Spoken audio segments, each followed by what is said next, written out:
You are listening to the Savage FINcast, episode 19, New Kids on the Block. Chicago. A criminal mastermind called Overlord held our city in his terrifying grip. Ordinary cops were losing the battle against Overlord's super freaks and mutants. Then, a miracle happened. When I found him, he had no memory of his past. I helped him find an identity and a life. Now we have a fighting chance. Now we have the dragon.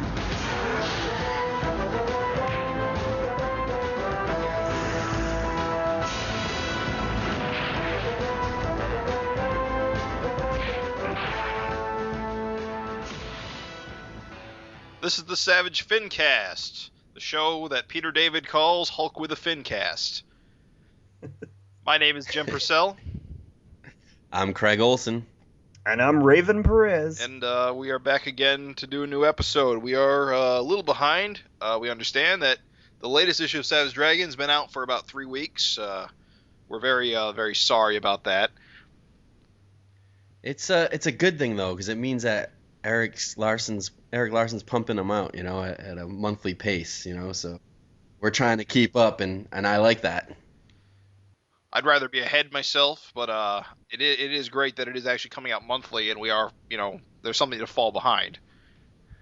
Right. I know I had someone had sent us a message on I think either Facebook or Twitter asking why we don't do the old issue reviews anymore, and it's just like, because we just don't have time. We used to use it as kind of filler if issues were 2 months late or whatever, but right. Eric's just been, pushing them right out, so it's like we don't need any kind of filler or anything. Yeah. We'll just keep going. If we could get caught up, we could try and do more retro reviews, because I do miss them. We haven't done one in a while. Yeah. I'd rather it was all kill or no filler, though. I love that the book's coming out so fast. Yeah, and there's a lot to talk about, and we've been lining up good interviews and stuff like that. Speaking of interviews, we have someone's going to be on this episode.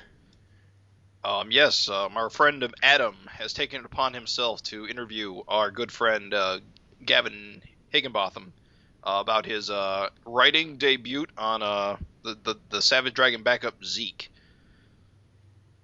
And also his experiences, I think, as being the newly named editor of Savage Dragon. So that should be a good interview, and that will just be a pre-recorded interview with Adam. So I look forward to listening to that. Yeah, we haven't heard it yet. So actually, I'll be the first one to hear it, except for Adam, of course, who recorded it.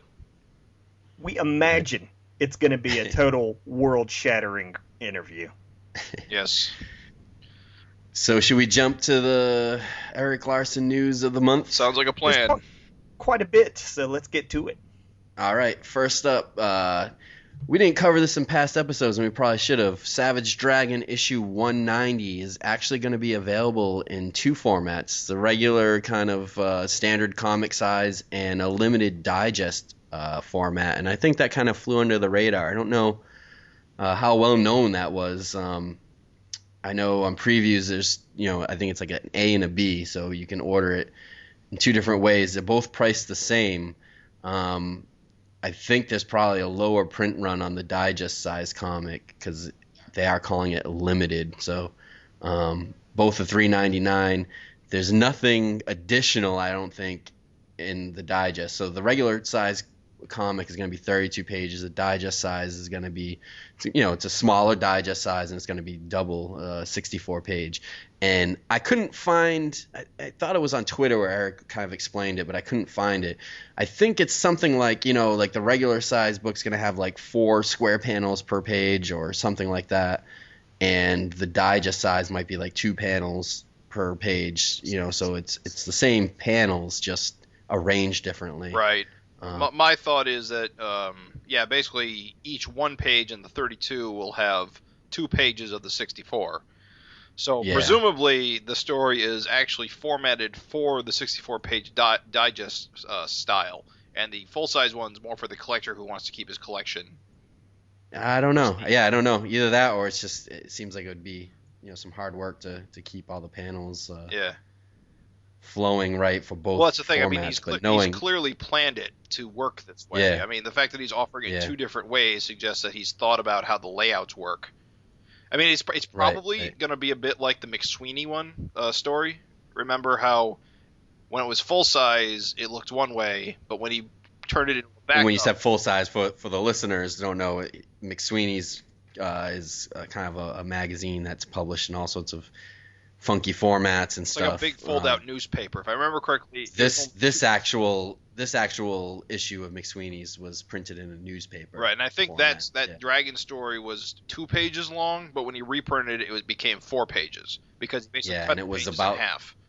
Yeah, so it was full like newspaper size, like DC did with that Wednesday's comics, Right. like a couple years back. So this is like and so like you're right. So Eric reprinted that right in the back of one of the issues of Savage Dragon. Right. And so this is like the course, opposite, where he's planning it for a small format and just making it bigger. Yeah, I'm not sure which way, if you did it big and making it small or vice versa, like you're saying, but we'll find out soon. Yeah, I'm curious about it. What I'm curious about is which format will be available digitally. Oh, yeah. I kind of hope both, so I can do an easy back side-by-side comparison, but that probably means I'll have to buy both. But it's I'm sure it's probably the regular size. Well, I just hope he makes both versions available. I mean, there's no reason not to, really, unless you want to keep the digest size print only, which, you know, within his power, I suppose. Yeah. Clearly a decision that would not sit well with you. Keeps me up at night. So we gotta move on. We got a lot to cover this episode, so.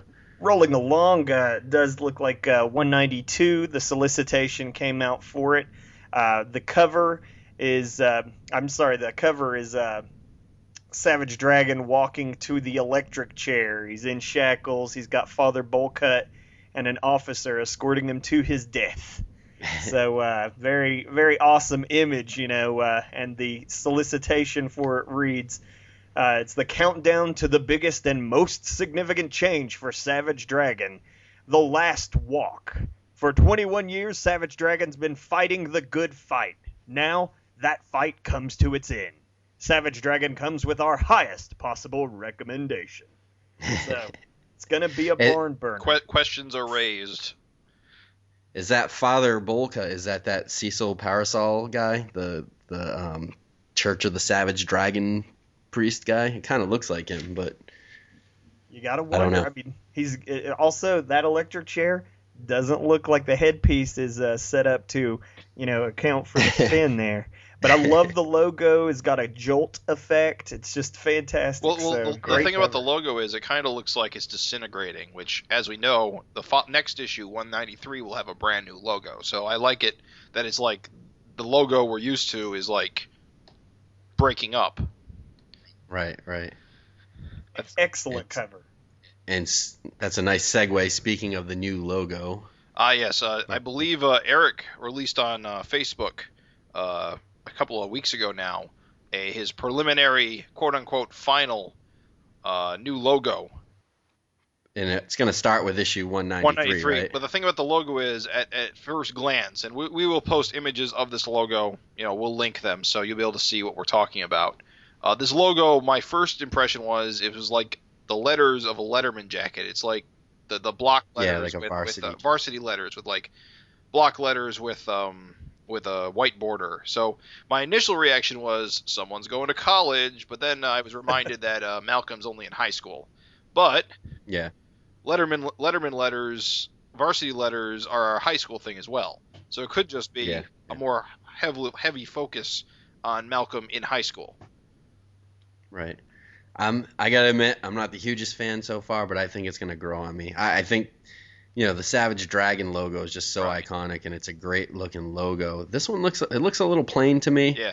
But you know, I'm willing to give it a chance. Let's see what it looks like on a few of these covers. I mean, my big problem with it is it does look very flat and very dull. I mean, he said he's still working on it. He's put it past whoever runs Blambot, I think he said. So he's been getting more opinions on it. I know the fans, basically us on the forum, we all were kind of critical of it. I mean, a few people liked it, but I think largely there was some criticism to how plain it looks. I'm in the pro. I guess I'm in the minority then, but I actually like it. In terms of if you're talking about just contrast, it provides very clear contrast to what previously the other logo felt very superhero. This logo immediately says change. There's a lot of thoughtfulness. We've seen the logo evolve on Facebook almost in like real time, it feels.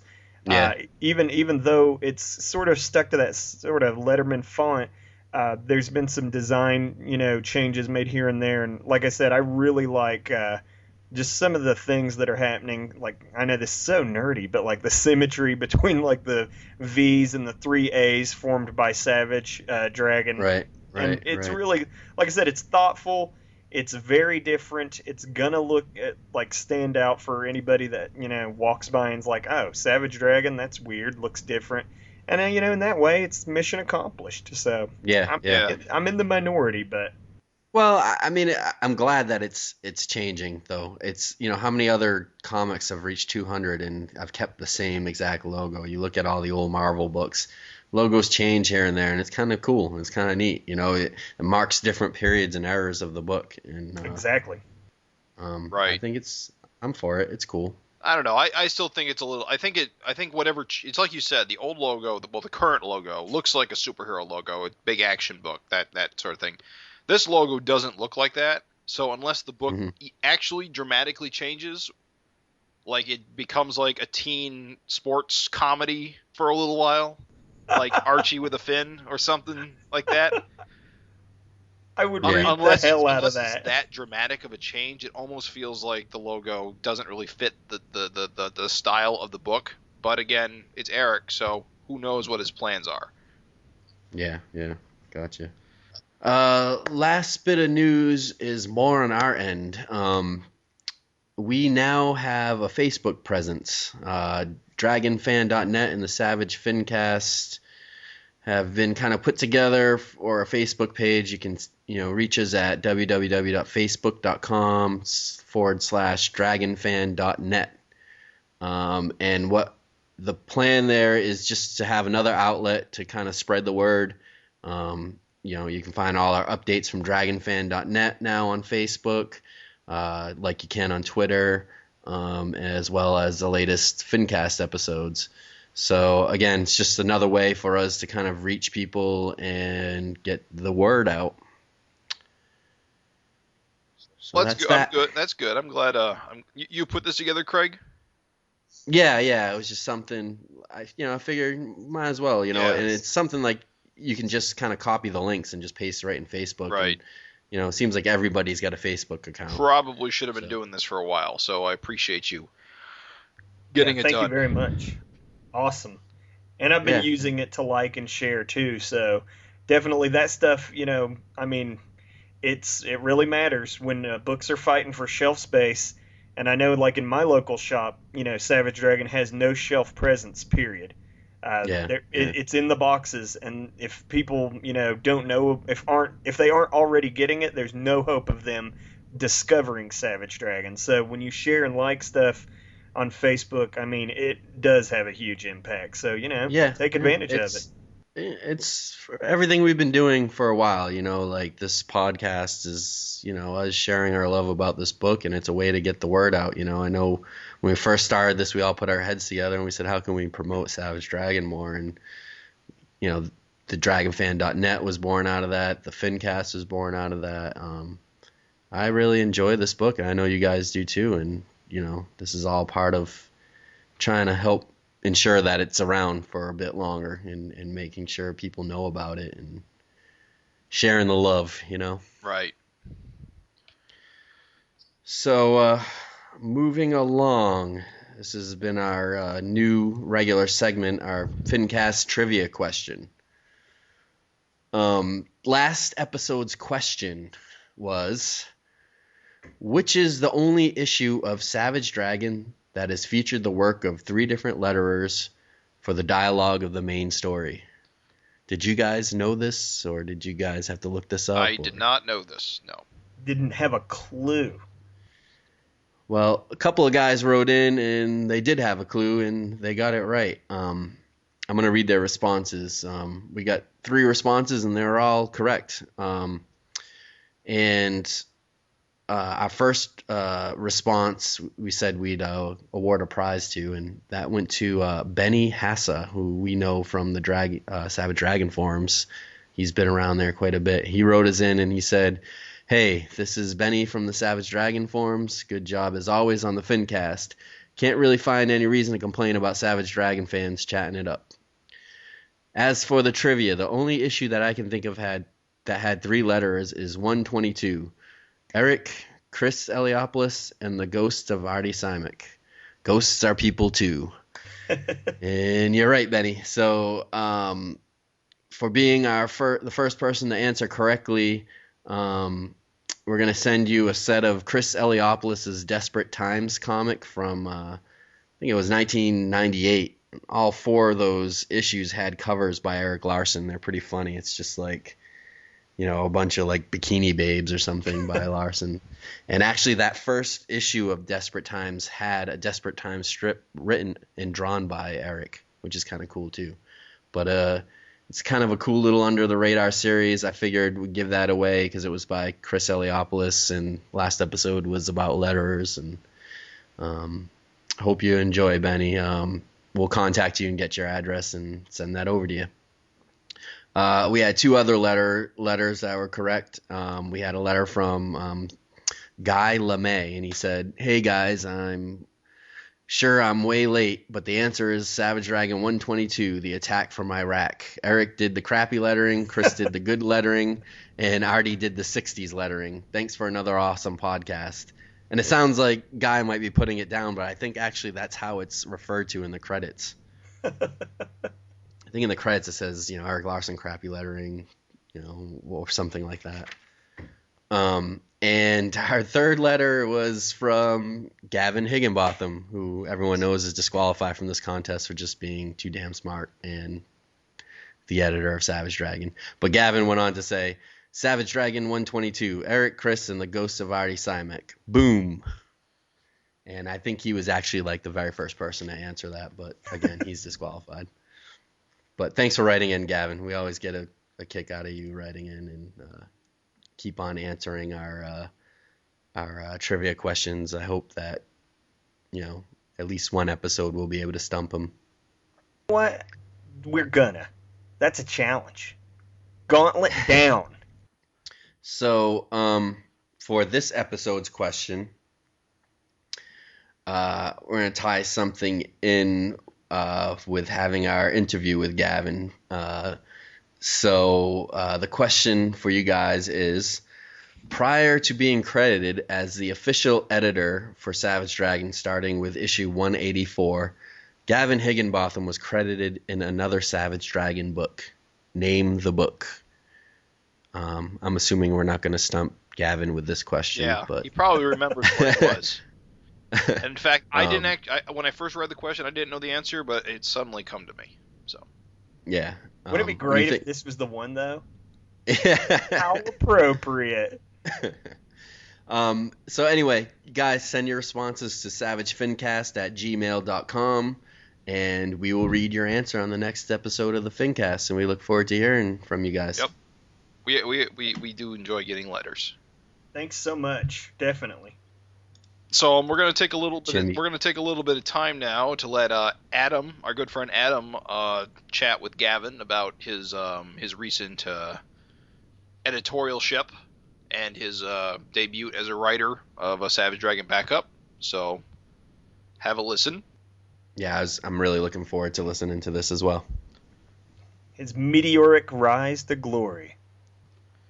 So hey guys, this is Adam, and I'm here talking with the one and only Gavin Higginbotham. We finally managed to get our schedules lined up to have a little conversation.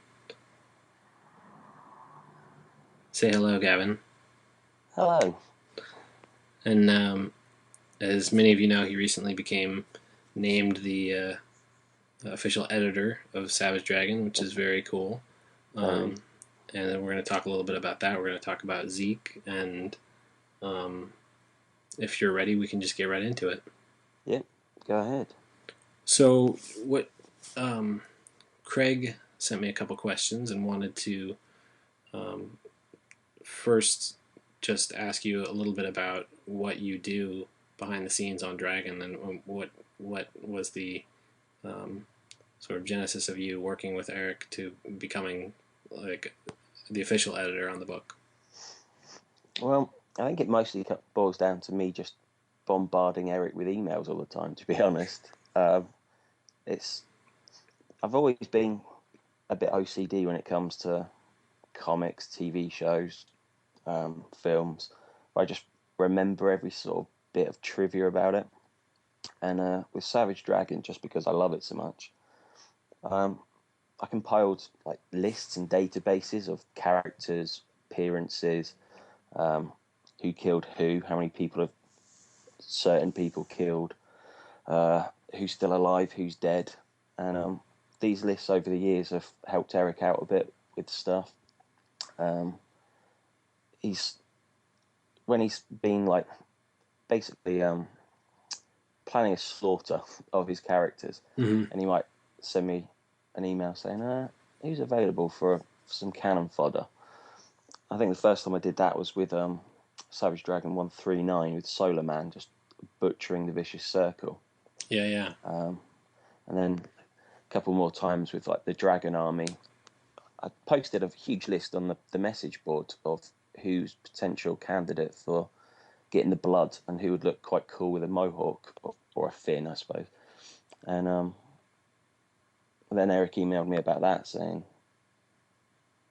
which ones do you think I should use that don't really mean anything and no one will care? Right. So that's like people like Eggnoggin that appeared once and got his ass kicked by Killcat of all people. So he was pretty lame. But yeah, and then I think there was another time as well. I don't know. I'm sure there's another massacre that I've had a part to play in. Oh yeah, the invasion arc with the Turanians killing everyone. Mm-hmm. A lot of the people in that pile of bodies were my suggestions. So basically, there's a lot of email going back and forth about like who's alive and just trying to line things up. Basically, Eric's possibly too prolific for his own good sometimes with characters. So as there's like 700 odd that have graced the pages of Savage Dragon, he sort of loses track of some of them. And me being an anal fanboy. Well, yeah, exactly. And me being an anal fanboy with lists and stuff, and just quite a good memory, that's basically been able to help him out. And as I say, just from sending emails with ideas and stuff, and Eric then bounced ideas back off of me. Not many of my ones necessarily have gone into the book or anything, but a few have. And then Eric's made whatever suggestions I have made a hell of a lot cooler than my crappy ideas were. So, and sometimes he'll like ask something, and he may not use an idea, but it may give him another idea about where to go, or he may be bouncing an idea, and then once he hears, has a conversation with somebody about it, he is like, oh well, actually I don't really like what the consequences of that might be, where that might go, so I'm gonna do something else. And yeah, I mean, I basically became, because of the frequent contact, I basically just became a sounding board, and that combined with me being a bit of a continuity cop in general anyway, like I might have caught a few very slight minor details that have gone wrong in like the scripting process or something, and just sort of said, oh, by the way, I think only one I can remember off the top of my head is after Octopus was killed, and there was all those gravestones, tombstones, and there was a different name on the tombstone for Octopus. I was like, oh, by the way, his name was Mr. Whipple back in issue 38. He's like, oh yeah, okay, cool, I'll use that. Just silly things like that, but my brain just retains all that sort of information. Yeah, no, I mean, I can imagine how that would be helpful to have around once you're starting to clock in at 200 issues and like 1,000 characters. And when I see issues, like before they go to the printer is I almost never have continuity stuff in my head, and part of it is just because there's a lot of back issues that I haven't reread in a while, but generally I'm just looking at like mistakes, like lettering stuff or little coloring gaps if I can see them, and there's like it's actually kind of hard for me to spot some of that other stuff that it is, you know, has to actually do with characters and continuity and the kind of stuff you're talking about. And so yeah, I mean, there's not a lot of times that there's been mistakes, to be honest, or anything like that. There might be just like the odd thing, like I said with Octopus. There was another thing I think with Emperor Kerr. He was talking about the amount of time, the amount of days worth of satellite stuff that he'd had in his brain, and I think Eric had put it as 3 days, and I pointed out it was 5 or something like that. And so that was changed quickly in the lettering stage. But yeah, I mean, it's only basic stuff that I'd pick up. I mean, there's not been loads of characters running around alive that should be dead or anything like that. So right. Although I think Toxic's died twice, so maybe he had a twin. Well, maybe. Yeah.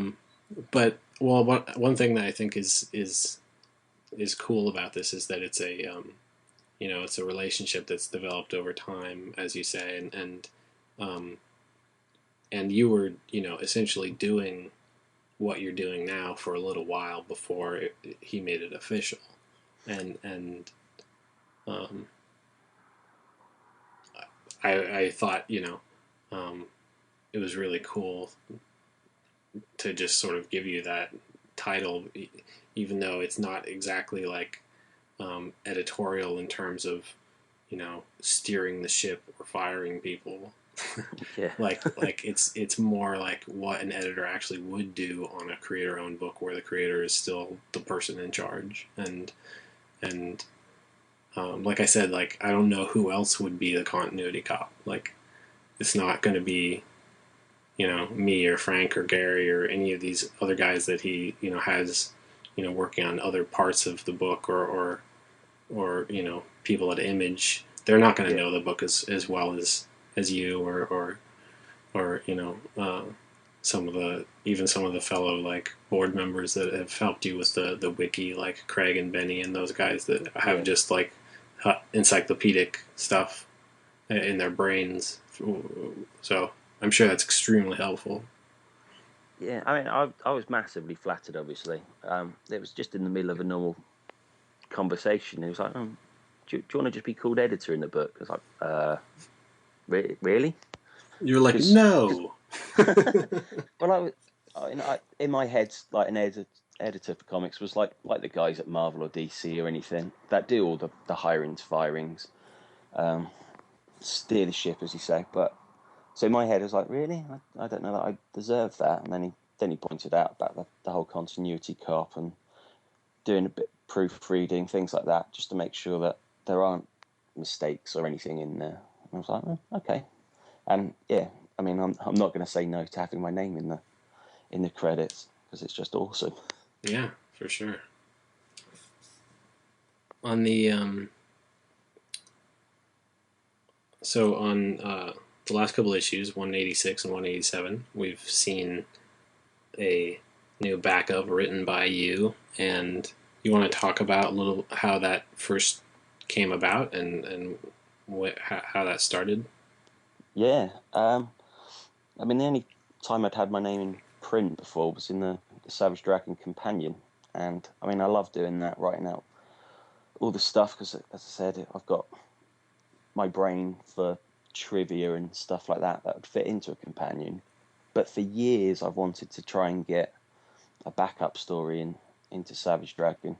I wasn't bothered originally who, and over the years, I've sent loads of plots or attempts at scripts to Eric, and none of them have been good enough. A few of them have been close, I think, but none of them had been good enough until I was just having an email conversation with Frank Fosco, and I mean, I'd always loved to have had something drawn by him anyway, because I love Frank's stuff. I've got tons of pages of original artwork of his, and yeah, we're just having a random conversation about some stuff, and I mentioned about a backup that I wanted to do. I didn't have anything specific in mind, to be honest, at that point. Just I wanted to do something. Frank had some time, and I threw out some ideas, and very quickly a very brief plot for ZEEK came together. And I sent that off to Eric, and he replied, "Yeah, sounds good, go for it." And that was basically the reply. I was like, okay. So I typed up a slightly longer plot in Marvel style. So it was just the bare bones suggestions for plot, for like page breakdown and a few lines of dialogue here or there. Mm-hmm. But I knew that Frank is just an awesome storyteller and could work from Marvel style. So I thought, right, that'll do. Send that over to Frank, and was amazed with what came back. It was just pretty much everything that was in my head was there on the paper, and I was like, wow, that's awesome. Plus, I just always wanted to get Atlas back in the book, to be honest. Yeah, Atlas is awesome. I totally agree. Yeah, I mean, ever since he was first introduced for that one page, you could instantly see that he was Zeke's ancestor. I thought, yeah, you've got to have something at some point between the two of them. Yeah, that's a long time payoff. Yeah. Yeah. And at the end of the day, Zeke's just awesome. I love that guy. He's been one of my favourites since I started reading the book. Because that was, the first issue that I read was 59, and that was like in the height of the SOS days. That's right.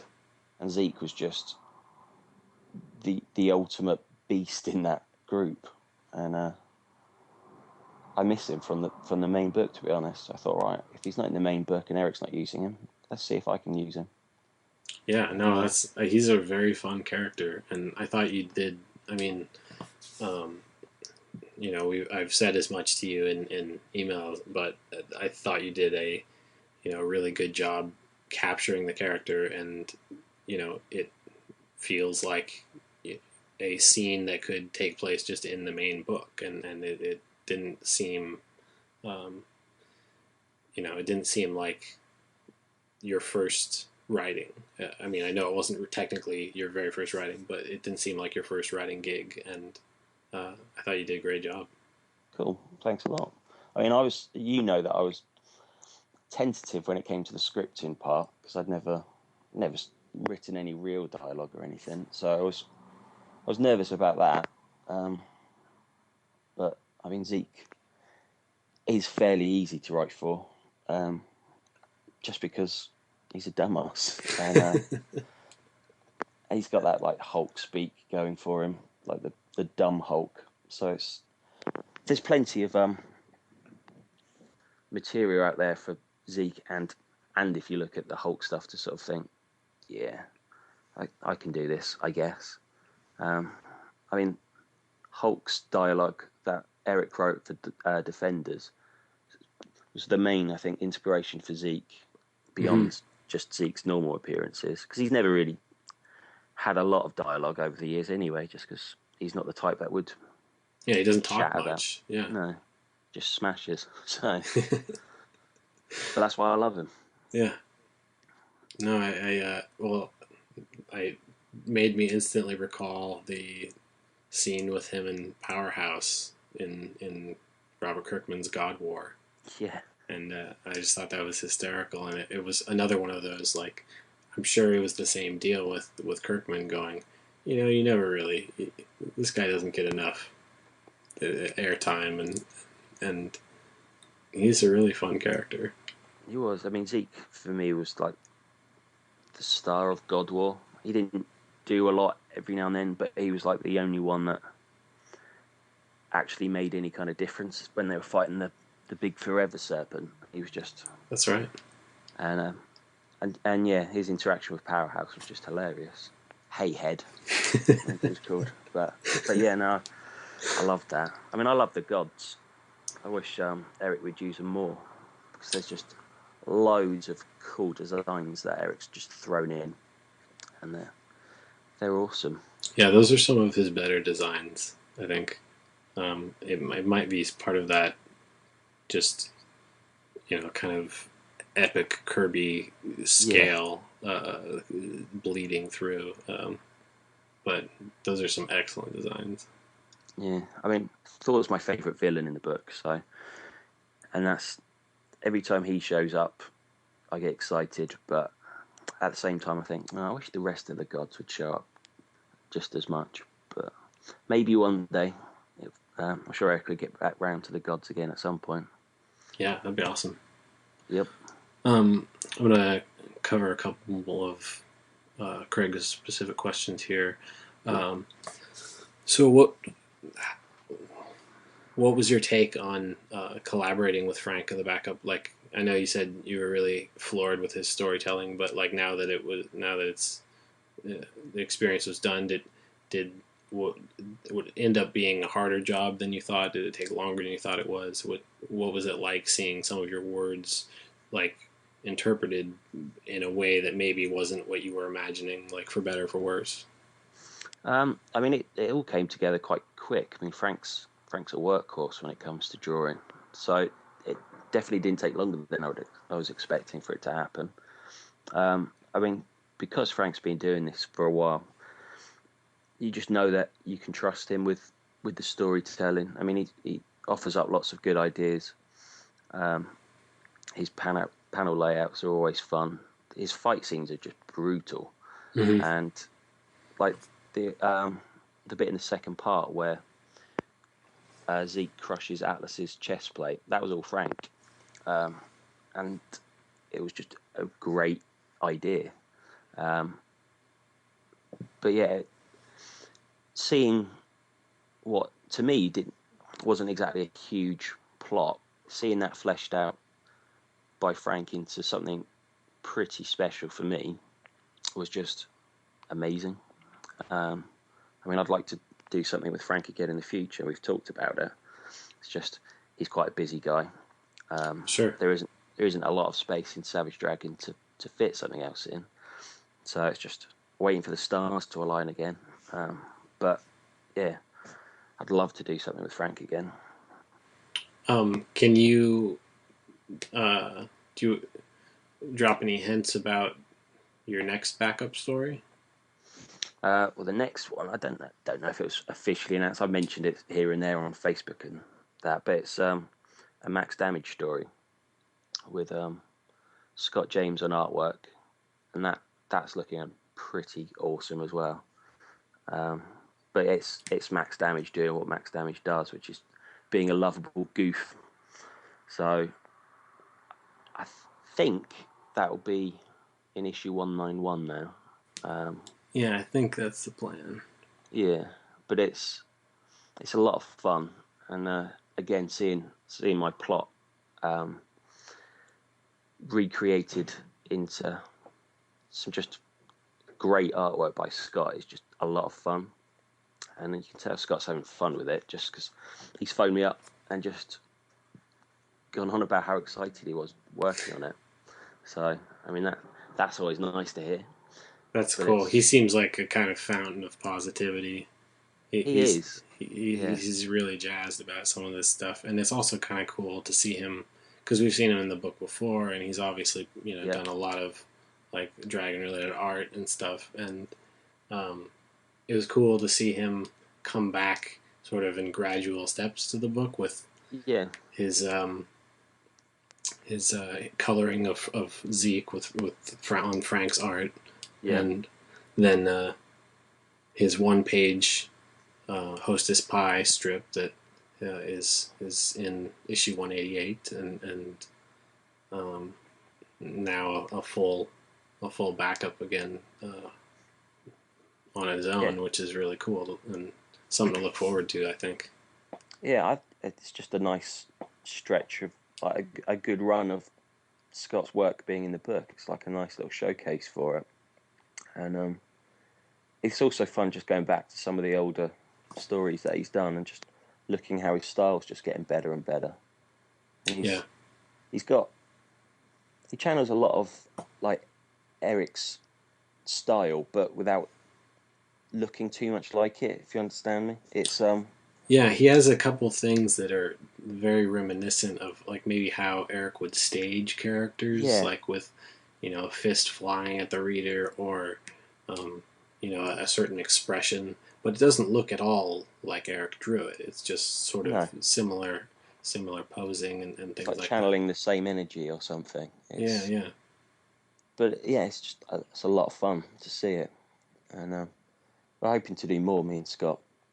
It's again just all about lining it up and making sure that Eric actually likes what we're doing to want to print it. To be honest. Yeah, there's always that. Yeah, it could be crap. So you never know. But yeah, at least Max Damage is a nice starter for us. Okay, last couple of ZEEK related things. Yep. Craig says, did you put any Easter eggs into the story? And if so, can you talk about them? Yeah, the first part, I wanted to go back to me being, again, an OCD weird guy. And I've got a bit of an obsession with killing characters, which poor Eric's quite used to now with suggestions of various things. And I just emailed him saying, would it be all right if I put in Antonio Seghetti's old mob boss friend as having died and just put it on like a newspaper? He's like, yeah, sure. And Frank did it, and I was like, yeah, that's what I want. And it was good. I mean, I like having closure for characters. I don't like comic book limbo, where you'll see a character show up once and then that's it. So I like to see the obscure characters turn up, or at least have some sort of conclusion to their story. Now, I mean, this guy, Roberto Giudelli, I don't know if that's how you'd pronounce his name, but he showed up for one panel back in issue 22 to talk about Overlord's death, and that was it. But I thought, was it the bald guy on the TV screen? Yeah, little old man. I thought, right, yep. Tony always wanted to be the best, that guy. Yeah, exactly. I thought, yeah, let's finish that guy off. But that's why I chose a villain like Absorbing Genie for the story, because he's a very minor character. He's only appeared, 3 or 4 times before that, and I thought, yeah, let's bring him back. Even if it is just having his head crushed in by ZEEK. So, it's an ending. It's not a pleasant one for him, but... Well, it's more use than he probably would have gotten, more play than he probably would have gotten if you hadn't done it. So... Yeah. And, but yeah, I mean, I like killing characters, basically.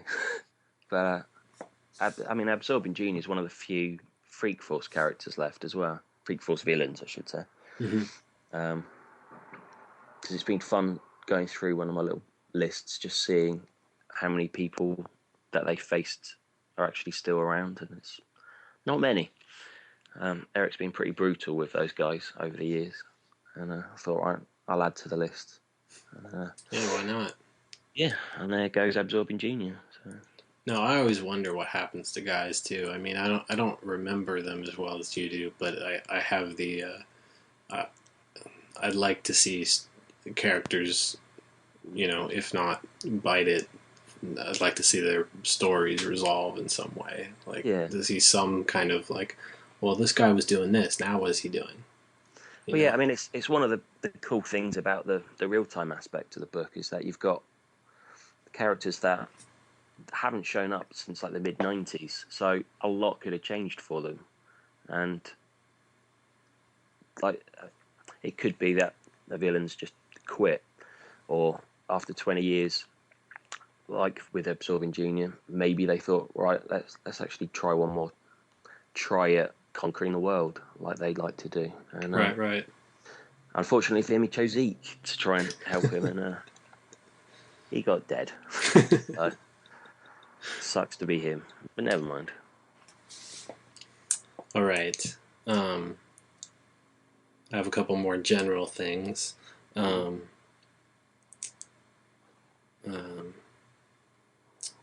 What do you think is your favorite era or period of the title? Probably it's going back a ways, but the little run between like 68 to 75, or maybe even as far as 66 to 75, that whole stretch, because it was sort of around that time I first went online and joined up with a message board and had my first interactions with Eric, and it was just the run into the Savage World stuff where everything was going all crazy and plot lines were being tied up, characters were dying left and right. It was just massively exciting. Mm-hmm. And it also had the scene of ZEEK snapping Thor's arm, which I loved. Oh yeah, that part's awesome. No, of course that's your favorite, Eric, because he's wrapping up all kinds of stuff right before the Savage War. So I like it when Eric does that. I mean, he's in a period of doing that at the moment. Yeah. And it's always exciting because you just get all kinds of characters showing up and having some sort of resolution to their storylines. And I mean, what was it, 5 years ago or so, just before the run up to Back in Blue, and he did something similar after Solar Man was killed, and there was those 3 issues of 142 to 144 where it's just loads of stuff was being tied up. Yeah, kids were being brought back. Jennifer / mutation being dealt with. Yeah, and just the amount of plot threads that ran through 144 alone was just great. But yeah. I think the earlier issues of the 66 to 75, there was just a lot of things in there that I liked. Like Dragon versus Powerhouse, the SOS fighting everyone, Covenant of the Sword, Dark Lord. There's just loads of things. Even Chelsea Nirvana showing up and killing her dad, taking the Mighty Man powers. All of that was just, you didn't know what the hell was going to happen next. Yeah. And since it was relatively shortly after you started reading the book, I mean, that's the kind of, when you find something and it makes an impression on you, that you always remember that like early period of when your mind was nostalgia first... thing. Well, yeah, and like just it did something to your brain that didn't, you still haven't grown out of, because like I can think of some of those issues that were like right around the time when I started reading the book regularly that are just burned into my brain, because that's when the sort of bomb went off of, oh, I can't believe they're doing this, or like this is not like comics I read before, or whatever it was that I was thinking when I was reading those issues. And I think it just kind of gets carved into you. I think also the run up to the Savage World was also the first time that I ever had any of my geeky lists that I actually used them to help Eric with something. Because I wrote, even though I was fairly new to reading the book, I'd bought up all of the back issues by that point, and pretty much all of the spin-off series. Mm-hmm. And I'd compiled like a list of what would happen if Dark Lord was killed when he was a child, and like broke it down to like what would happen regarding Mace and Dark Lord and the Covenant and Super Patriot and loads of stuff. I mean, I missed a few bits off, but I posted it on the Fin Addicts online list serve that used to run, and I think Eric would probably just, well, that's pretty cool, I might use that. I was like, yeah, that's pretty awesome. Yeah. And so that was the first time that I'd actually got to help Eric with anything like that. So that probably helps it cement in my brain that run up was just pretty cool for me. Yeah, and definitely. I mean, it's not to say that everything since then I haven't liked as much. It's just those issues are just the ones that always stick into my brain. So, yeah. I mean, that's cool. No, the Curse stuff, obviously, I loved it as well, but the more recent times, Emperor Dragon, but yeah, those earlier issues with the SOS and everything was just, that's always the run that I say is my favourite. I'm sure it'll change eventually, but yeah, that's what sticks there for me. What I know there's probably a billion answers to this, but what's a character that you wish Eric used more? Well, Thor, obviously. Yeah. ZEEK. beyond that, I mean, loads. I wish Rogue Warrior showed up a lot more. I keep suggesting him for backup stories or various roles in the book, but he's only shown up twice, and each time he's just kicked a lot of ass. Like, the first time he showed up, he killed 3 SOS guys. Second time he came in, he beat up Dragon and the Atomics. That's right. So Yeah. This guy's just a huge powerhouse, and we haven't really got to see him kick any more ass since then. So I'd like to see him more. But I mean, all of them. I mean, the Rock crew, the Deadly Duo, obviously. Yeah, that's my go-to answer. I mean, Powerhouse, thankfully, has been showing up a lot more recently, but bearing in mind how big a presence he was up until the Savage World, he didn't really show up again very much. Yeah, for like, close to 100 issues. Yeah. So I'm glad he's playing a part in the book again. And his team up with Flash Mercury is quite good fun. It's nice seeing them together. So both just goofy-looking guys that can beat the crap out of people if they need to.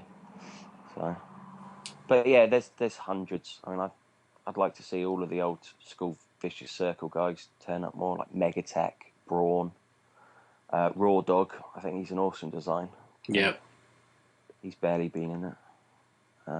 But yeah, tons. Oh, Volcanic. I love all the volcano and lava men. Yeah, I mean, issue 20 is one of my favourite from an action point of view, when the Vicious Circle attack the police station to try and get to Cyberface. And the guys that are used there, which is Raw Dog, Megatech, Volcanic, Vane, they're all just cool designs. Mm-hmm. And I was thrilled when Vane showed up. I was going to say recently, but it's still like nearly 30 issues ago now when her and Double Page teamed up. But me too. That was unexpected. Yeah, so it's nice to see the older villains being brought back in. I mean, sometimes they've changed quite a lot, like Dung recently. But that's fun as well, seeing him an old man. Yeah. But yeah, it's going back to the real time thing. It's as much as I enjoy it, sometimes it's a bad thing because you don't see characters for a long time. Like Virago from issue 2 hasn't been back. She had created the big stone gargoyle things that fought the turtles. Oh yeah. And we haven't seen her since. She's got to be due a return, surely. So. Yeah, Virago. I forgot about her. No, that's right. Yeah. Well, that's why he has you. Yeah. Well, we have a million other things that we could cover, but we're actually going a little longer than I think we have time for. So I'm just going to do one more question for this time, and that's from Raven, and he wants to know, how do you drink so much and you're still alive? I don't really drink that much, to be honest. It's just every now and then I like to get smashed, as it were. Oh, who doesn't? Well, yeah. Yeah. But no, it's quite a few people say to me about drinking. It's like, I don't actually go out very often. I'm too boring and lazy to do it. It's true. So it's just when I do go on about it, I tend to mention it quite a lot on things like Facebook. The run up to going out, I'll just get excited, so I mention it like every day. So therefore, I guess people think that I'm actually going out every day. Yeah, or something. I think if I did that, I'd die. So couldn't do it. But yeah. Thanks, Raven, for that question. It paints me as an alcoholic. Well, we were just talking about this on the boards, but I'll go ahead and mention, if anybody wants to get drunk with Gavin and or I, you'll have an opportunity to do so if you come to New York Comic Con, not this year, but next year, 2014. We're going to be there, and I know that's a year and a half away, but that's the one that we can go to. So we're gonna. Fun. You can see if I can actually drink much. Yeah, we'll see. Yeah, we'll see how many tattoos, we can talk each other into getting those. Yeah. Picture of heavy flow on the back of the arm or something. That'd be nice. Yeah. All right, Gavin. Thanks for joining us and letting us spend your ear a little bit. And, Cool. Thank you. Yeah. And we'll talk to you guys next time. And we're back, and we thank, of course, Adam and Gavin for taking the opportunity to have a little chat. Yeah, it was great. I really enjoyed it. The best part was all that. I mean, I just never thought Adam would, get him like that. But you could hear it in Gavin's voice. He was kind of choked up.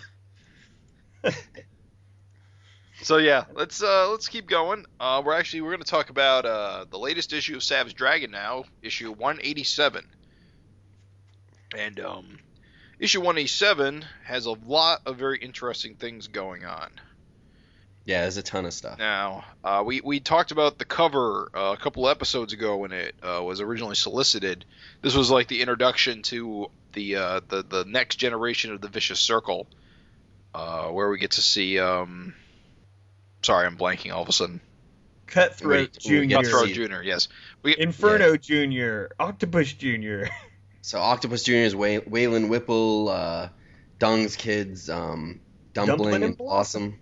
Open Face Jr., who's we find out is a clone of Open Face. And what looks like Chaos, but he makes no appearance in this issue. I was going to mention that, there's no appearance of this. If you're looking at this cover, the listeners, there's kind of like you said, a Chaos-looking kind of creature in the background, and we didn't see him in 186, and we didn't see him in this issue either. And, of course, the teaser here, I guess, is that you don't see Control or normally the little dude who rides on top of Chaos. Well, I think it's also been mentioned the teeth are wrong, so it's not – we don't actually know anything about except that – Yeah, we're just assuming that. But it is weird that it's on the cover and we don't see anything. So right. Anyway, this issue, it's very stylistic and I know it kind of divided people into two camps. Lines are drawn. Yeah, and if you're listening to this, you probably have the issue. If you're listening to this, you've probably survived the great coloring debate of 2013. And it's basically flat colors, and the coloring is done, very vibrant, kind of almost like in an old school style way, in a way. But is it really? I mean, okay, let's try to, like you said, no, not uses, really. It uses a lot of flat colors, and I think it's really trying to go for. See, I can't even describe it because it doesn't even look like old school coloring technique to me. No, not really. Yeah, I guess that's the wrong term to use. I mean, well, the idea was to utilize sort of the knockout, where you've got that giant flat pan, and it helps just really define, put the focus on an area. Right. And so you saw some of this in Herculean, if you got Herculean. Right, I remember that. And but at the same time, even though it is a little bit, like you're saying, Jim, a little bit hybrid, because although knockouts are used like crazy in this one, there's the occasional, panel where you get more shading and things like that. So it's not any hard rule here on what's going on. Yeah, it almost seems kind of scatterbrained in a lot of from panel to panel in coloring technique. Like, not to get too far ahead of ourselves, but we open up the story opens up in a cafe, and usually your foreground focus characters are colored properly, and your background characters and background stuff is all flat colored, all uniformly flat. Everything on the same plane is the same color. Mm-hmm. But then we get into a scene with the Claw and what's his name? Thunderhead. Claw and Thunderhead, and it seems like the coloring is more normal, I guess. I mean, that's exactly what I was indicating. Yeah, it went from knockouts to like, here's this page where they have some shading going on and stuff, which again breaks the rule. So yeah. I mean, actually, there is a bit of shading going on. Like on the second page, you see the Janny twins, and the one in the foreground has shading on her face. So it does kind of come and go, which I guess is kind of distracting sometimes. Yeah, there's a lot of shading, I think, in a lot of these different panels when you really look at some of them. Maybe not the first page, but that second page. The shading on Janny when she's running by and she's like in the foreground in pink. There's shading on Inferno Girl's face on that first panel. Right. I mean, but it looks like the focus character who's colored gets the detail and the background's all flat. Yeah. I mean, that sort of stays consistent. But sometimes it gets weird because the focus characters are flat sometimes. Like, you get to the third panel of page 2, now Octopus Jr. and Inferno Jr. Inferno Girl, whatever. They are colored flat, even though they are the focus of the panel. So it kind of comes and goes. It just seems a little bit inconsistent throughout. Yeah. I mean, I sort of get what Eric's going for here. But overall, I just think it's just kind of distracting. Yeah. The other thing, too, about this issue is that every page is 6 panels. Oh, yes. 6 perfect square panels. I dig that. I did want to, real quick, before we move off the coloring, just say sort of the experiment here, and I liked, I liked it for this reason as an experiment, because sometimes I feel this way, this is a retaliation to sort of how in comics the art can be over-processed by too much rendering, too much colors or whatever, so this is the antithesis of that. And I agree with that, yeah. If you notice, there is at no point in this any sort of like screen or lens flare. It's very common stuff in modern comics. In this, everything, the line work is never outdone by the coloring job. If you read a lot of like New 52, Marvel, that sort of stuff, that can happen. So, or if you've ever seen where somebody will color like Arthur Adams or Art Adams, and they'll just like, he has all this cross-hatching in the background, and they put a blur filter on it. So it's kind of like, it's sort of, just doing these flat knockouts is to keep the emphasis on the line work too. Right. So that's part of the experiment. Right. Okay. I get that. Yeah. So I was talking to Michel Fife, who we know as a friend of the show, and is a pro, has done some work, and we were talking about this issue, and we just brought up how Dragon gets a lot of flack because its readers are kind of in the pure superhero comics kind of fanfare type thing, where they're not as forgiving for people that experiment. They want pretty much straightforward, superhero Marvel type stuff. And Eric experiments a lot. And I think when you read some of these reviews where people are knocking the book, they're not getting the experimentation, and they're not like super thrilled about it. They just, from what I'm gathering, it seems like they just want the straightforward kind of superhero book, just done in the straightforward type of way. Right. And I think I get that. I do read Savage Dragon for the experimentation sometimes. Yeah. I mean, it shouldn't be experimentation every issue, especially if he's doing different things every issue. I mean, while that can be interesting, it also can get kind of old. Yeah. But that being said, this issue, while the coloring was experimental and the panel layouts were sort of experimental, it's still a pretty straightforward superhero story. Oh yeah, exactly. And I'm not saying story-wise, but in terms of trying different art styles and stuff, I think that throws a lot of people off. And when you read these reviews, it's like it goes over their head that this is kind of like done on purpose, and people just like, well, I don't understand, these flat colors. It's like, He's like cutting corners. Exactly. He's half-assing he's cutting corners. It's like, no, this is done on purpose this way. It's a neat, different thing to try, to take advantage of the medium, And it's funny to like accuse it of cutting corners, because if you, I love the internet. We have access to the flatter even. The guy that does, for people that don't know, before you color a comic book, everything is done in solid flat colors. Then a colorist will come in, if it's two different people, and they will put on fine touches, rendering, highlights, lighting, special effects, things like that. But before it ever gets to that phase, there's either a separate guy or even the same colorist will flat everything to where it's flat shades. In this book, the flatter actually put in more detail in some scenes, and the finished colors, Eric actually wanted them simplified. Example being the scene where page 1 where Malcolm and his girlie are talking, panel 2, those bushes and the building had separate colors on them. In the finished book, it's one solid color. Yeah. See. Yeah. Yeah. So this was very intentional. Right.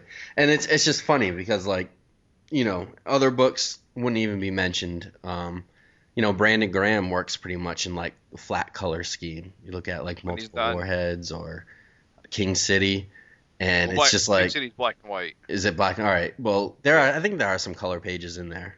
The covers, at least, but not in the book. Or even like pages of Prophet that he draws, like right. That's in color. That's pretty flat. Yeah, his pages at least were the ones that he actually drew in. I know there was one issue that he actually drew the whole thing, and that was flat colors.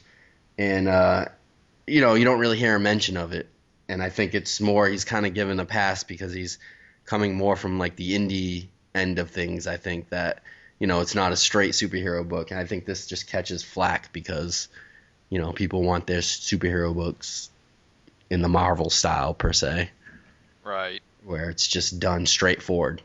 So anyway, they're gonna flip when we get to sports comedy. Just you watch.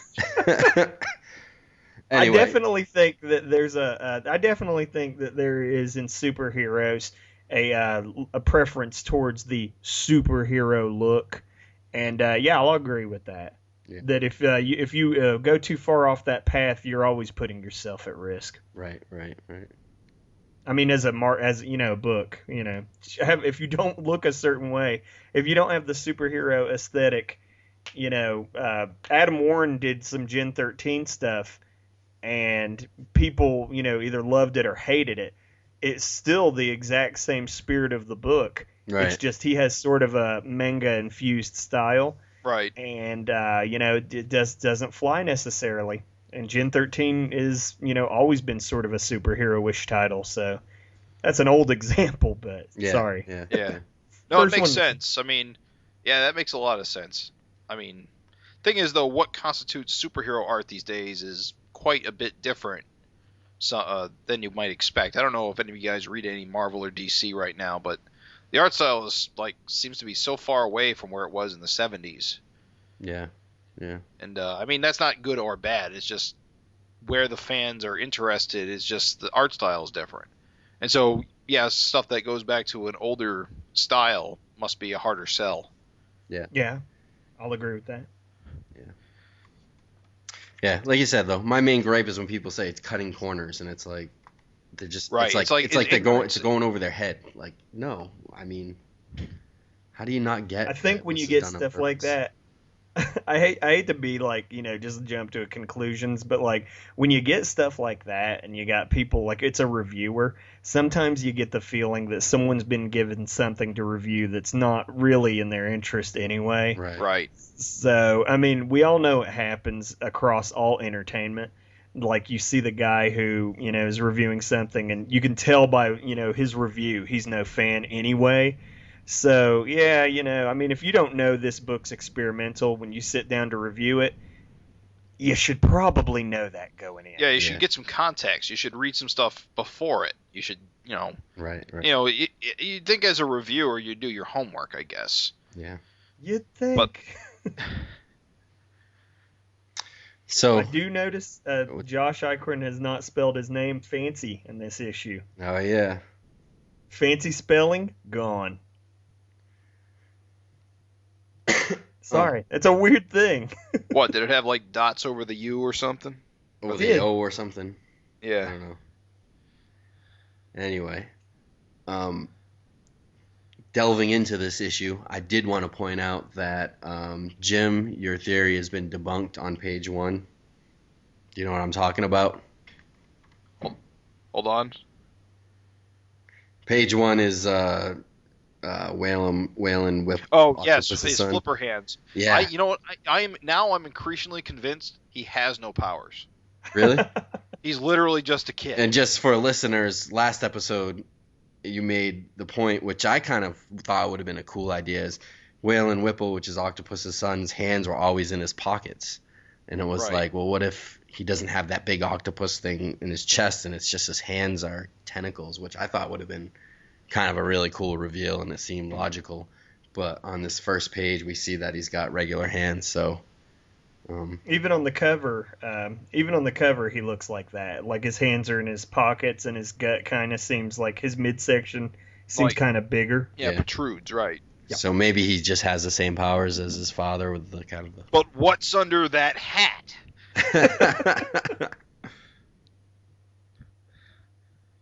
A giant octopus beak. Yes! I hope not for his sake. He does always have it on, though. I think something Raven talked to me about off the air. You mentioned that you didn't quickly pick up that Rachel was Inferno. Did not, and it's a funny thing to not notice, given the fact that clearly these two are together. Later on in the episode, it's made clear that they are a couple. Right. However, and the gap in her teeth. That's one thing about Inferno Junior's female daughter. There, you can see when she talks, she's got the big gap in her tooth. Yeah. And I don't know, just didn't connect the dots.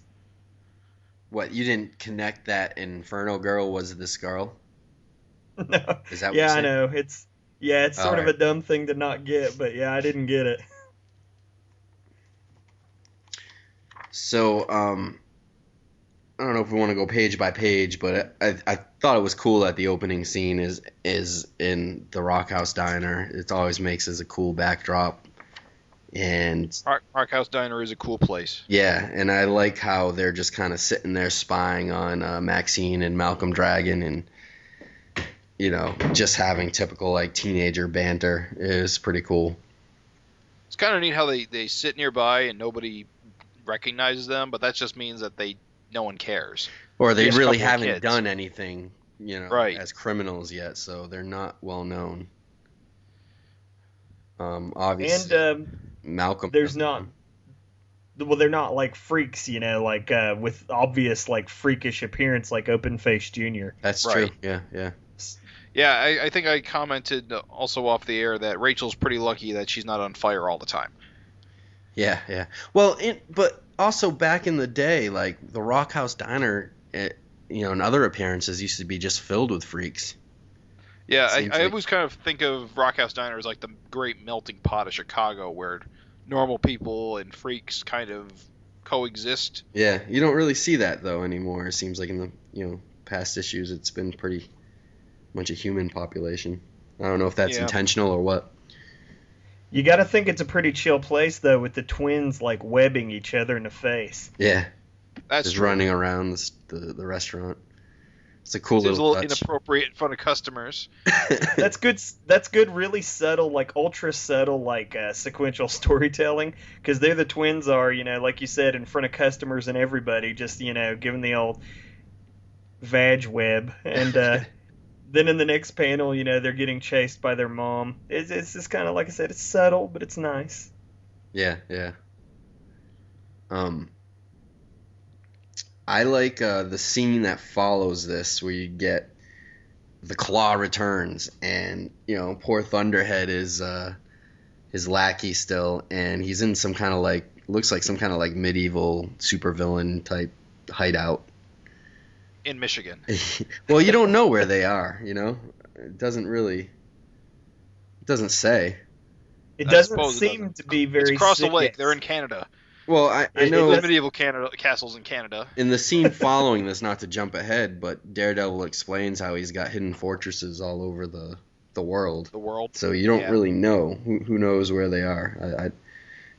I did want to add what's so great. It was one of the things as a listener to the show, I was dying to jump in and say, but he's really working that angle where. In this book, villains tend to be a little bit dimensional. They tend to have character and personality and whatnot. Yeah. Right. Here we see the Claw, and Thunderhead and the Claw's banter is always about how the Claw is so one-dimensional. Right. Like old school villainy. He's like old school Doctor Doom, like bent on world domination. Yeah. Even though that doesn't really mean anything, dominating the world. Yeah, like, okay, so what? I'm wondering what he's growing in those tubes. He says he's hatching an army. Mutants. Daredevil says it on the other page. He's and it's funny you bring it up, and I'm thinking about this way, Tom Raven, but it's funny because he is a villain from, the World War II era type that, all those old school comics have those kind of over the top villains, and he totally plays that role now, and it's like he's outdated in this like modern superhero world where he what he is, right? What's that? He's evil Captain America. He's a man out of time, only he's utterly evil. Yeah. I think you mean he's Dr. Evil. Yeah, exactly. He's like a Dr. Evil. Like it's kind of funny in a way. Like he's totally out of his time, and it's almost laughable of like what he wants to do. Yeah, and it's funny because Thunderhead even too, he's like, you got killed trying to do this in the past. Didn't that teach you a thing? And like he just gets smacked for bringing up a perfectly logical point. Yeah. Silence, the claw will tolerate no insolence. So, yeah, it's just it's a cool angle. I like the fact that here's this guy who grows big, has laser vision, can grow mutants, has hideouts everywhere, and it's totally old Evil school. Thing. Yeah. Yeah. And not really like the villains in this book typically. Yeah, I mean, and maybe that'll give him the edge. Maybe no one knows how to deal with someone who's just so single-minded. Yeah, like secret fortresses all over the world. It's like, and it looks like a castle. It's like typical like old school villain. I'm stoked. I like it. I like his inclusion in the book is funny because he's so old, but it's something really new for this book. So. Right. I'm really interested to see what his mutant army is going to look like. The uglies. How awesome is that first panel on the next page with Dart? Very. Yeah, I'm happy to see her back in the book. I love this new version of Dart, like this kind of super villain. Yeah. And she's totally kind of like stalking Daredevil in a way, like. Right. But she's been MIA for a bit. Yeah, last time we saw her in the backup where she was escaping police custody. That's the last time we saw her. So we see her hiding in the bushes, kind of. Well, that's kind of the thing. She's not really hiding. That's kind of the funny thing about this whole scene is that she's just standing there, and from where she's standing, you got to wonder how no one can see her. Well, I kind of feel like I think it's trying to portray that she's just standing in the shadows. So she's like a ninja. So I don't think she's just standing there. I think she's kind of blending in with the trees. And I in her big silver outfit, but right. But you see, like the last panel where she's silhouetted, in the trees. It's just where everyone's standing. I mean, Malcolm can't see her because his back's turned, but Daredevil and the little wise guys are looking straight at her. I think it's just a little bit of shorthand so that the Oh, it is. I mean, it most definitely. But I just found it sort of humorous about how obvious she is. And especially with the flat coloring, you can't really. You can only do so much. Yeah, and I honestly kept thinking she was about to jump out and cut someone in half. I thought that was coming too. Right. Which did she ever interact with Malcolm? I don't think she did she? I don't think she has a beef with Malcolm. I think it's all about the little wise guy's blood. Which I'm sorry to jump ahead, but that is like kind of the bombshell like here is for her to learn that their blood gives you immortality. Oh, that's right. She is overhearing this whole conversation. So yeah, that's I didn't even think about that fact. I thought she was just standing there because she stalks Daredevil. I didn't even think about the fact that she learned something new. Yeah, I didn't in this think book about that either. In this book of constant change, immortality, is something that is only really, the luxury of gods, and even they can get killed in this book. So it's kind of cool for her to learn this thing. You got to think that's like who, like Ann Stevens and her man know about it. She's probably pissed she dumped so much of it down the drain. Yeah, exactly. Or did she get any on her? I mean, you never know how it works. Right. I mean, she was kind of soaked in his blood.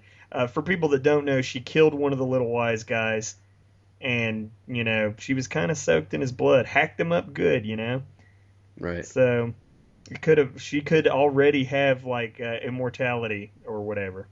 Yeah, that would be interesting if Eric's going to go in that way, or because I didn't even think that way. I think I was on the same page as Jim. I thought she was just kind of lurking in the shadows, kind of keeping tabs on Daredevil. But now that you say, she overheard this, does that, put a new twist in things? Clearly, the blood doesn't make you immortal. I mean, in terms of like, she killed one of the little wise guys, so you can still totally get killed. Yeah. But like, as long as she just takes care of herself, no reason she should ever die. Right. Right. What it is they don't age, is what it is. Right. Yeah. Right. So, I guess rolling along, the scene that comes up next is kind of cool. We get to see Sam Hayes again, which was a reporter during most of Savage Dragon's is that who he series. Is he from the early days? Oh yeah. He used to be the main reporter, and I think maybe about 30 issues ago or something, right around the Dread Knight, Winston Your Ass issues. It kind of showed him as like losing his job and homeless, and Dragon kind of helped him out again. So like now he's kind of here, and I guess the way the panels look, and when you look at the next scene, Mako and the guys in the Freak Force are watching the interview on TV. So I guess he's interviewing Dragon live. But yeah, that's Sam Hayes. He was he was pretty much the reporter during most of Savage Dragon for stories. And if the listeners that have been around since the beginning will remember, back in the early days when it was a mystery of who Mighty Man was, Eric kind of threw Sam Hayes out there as kind of like a Shazam. a false flag, yeah, because Sam Hayes kind of rearranged, spelled out Shazam. So a lot of people were guessing that Mighty Man was Sam Hayes, and it was just kind of a red herring. Yeah, red herring, definitely. But yeah, so he's been around since the beginning. I kind of like what Dragon says here at the end. He says, I'm a fighter, Sam. You know that. I'll keep up the fight. Yeah. And then in the next panel on the next page, he says, I'll use whatever legal means possible to gain my freedom. Yeah, right. Yeah, I don't think Dragon's going to let himself be electrocuted to death, is basically what I'm guessing at. And Sam Hayes brings up that Cecil Parasol character again, the Reverend from the Church of Savage Dragon. So that guy's name is being thrown around a lot in the past couple issues, or he's making a lot of appearances. So it makes me wonder if he's going to be some kind of player in this book, or something going on. As long as the plot thread keeps getting mentioned, you got to imagine it's going to lead somewhere. Also, I know this is funny, but like if you get electrocuted and survive so many times, you're actually legally allowed to go. Oh, is that true? That's true. Yeah, so something like if we kill you but you don't die, they perform the execution but you didn't die. It's something normal humans can't do. It's like 3 times or something. So, like, I don't know, it'd be a funny thing to work into the book, but, it's been brought up, is an electric chair really going to kill Dragon? Right. So, we'll see. The next scene's kind of funny. It's, like Mako watching the live interview in the Freak Outpost, and I love the scenes in the Freak Outpost. I didn't think that it worked so well with the flat coloring, because I like to see like the haze of like the smoke and stuff like that, and I think the coloring really kind of brings that out, because the Freak Outpost always is kind of pictured as a real smoky place, and it doesn't come out as well, I don't think, with the flat colors. Plus, the way the TV is, it just almost looks like it's some kind of like just window sitting there. It's just it just looks a little weird. Colors tend to, things like TVs and stuff really kind of make them kind of, the way that they're colored, you can tell what it is. Sometimes Eric puts those little thin lines in or something like that really differentiates it from like a window or a picture. It's like you can tell it's a TV, but I mean, it's a little gripe, but colors when done right make these scenes look a lot better, I think. I'll agree that anything with a background definitely would have benefited from a superior coloring. I'm like, not superior. Geez, that's jerky. More detailed coloring style with like effects and things. Having said that, I do love the following panels where it's just knockouts. Yeah, I do like that too. Those are really good. Like the yellow sound effect over the blue arm with the purple backdrop. It just really pops. Totally agree. Or the pink background with like, yellow Mako in the back. Yeah, it's awesome. And that's I think like the knockout like at its most simple and yet most like effective, because everything, just like you said, Jim, dude in the foreground, he's gray, Mako, table, yellow, it's all on the same plane, background, magenta. There you go. Yeah. Three colors and you've got all the visual info you need to know. You gotta wonder what kind of idiots pick a fight with Mako, though. Other freaks. Yeah, they all. Yeah, you figure Mako's getting old. These guys are probably thinking they can one-up him. I do like how they call him out on the fact that every time Mako fights Dragon, he screws it up.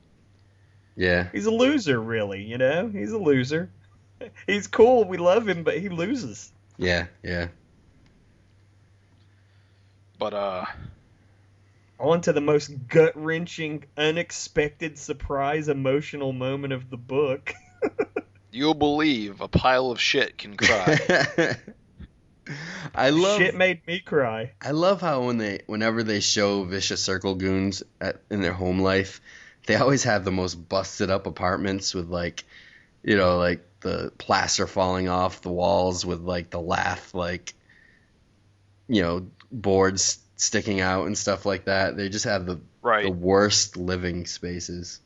You gotta wonder if they're even renters or if they're just squatting in rough parts of the city. Meanwhile, Overlord's headquarters is like the top of the Sears Tower or whatever they call it now. These guys all live in these little shanties. And a question answered for me. He never seems to be out of that suit. Here he is at leisure, suit on. Well, you don't know if he might have just walked in from something. Yeah, he just got back from work, knocking over a bank. It's possible. Blocking out.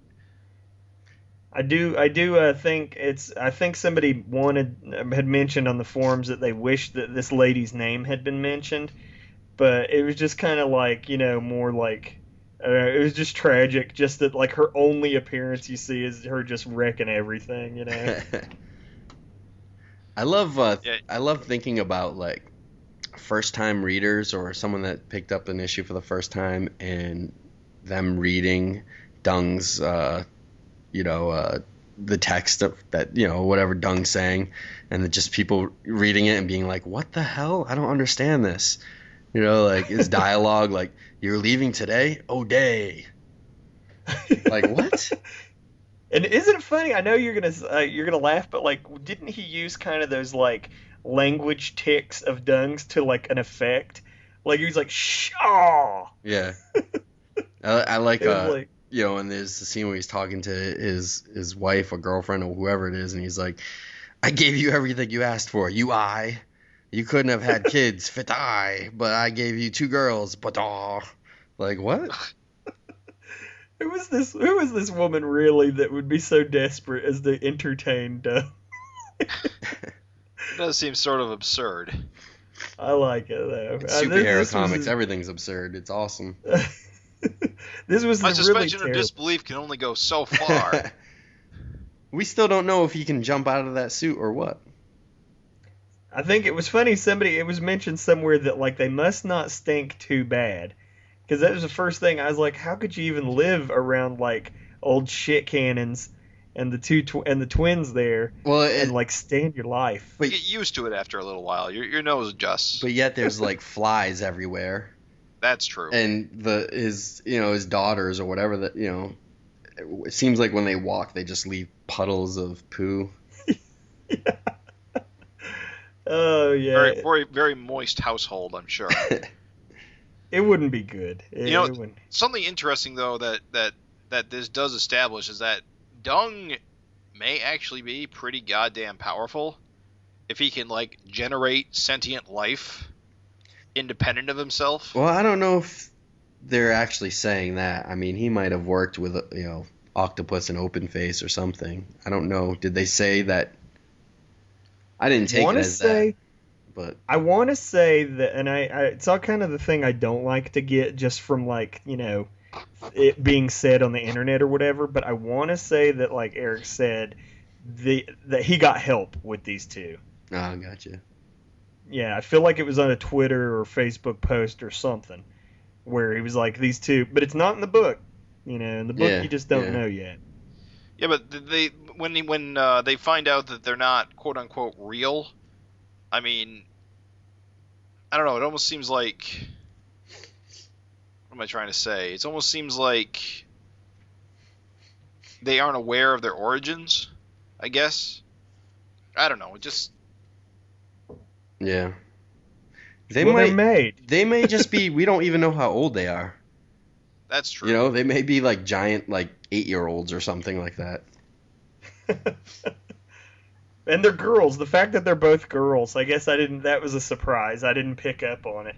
Yeah. Even with names like Dumpling and Blossom. Yeah, yeah. So as we move on, this next scene is one of my favorites.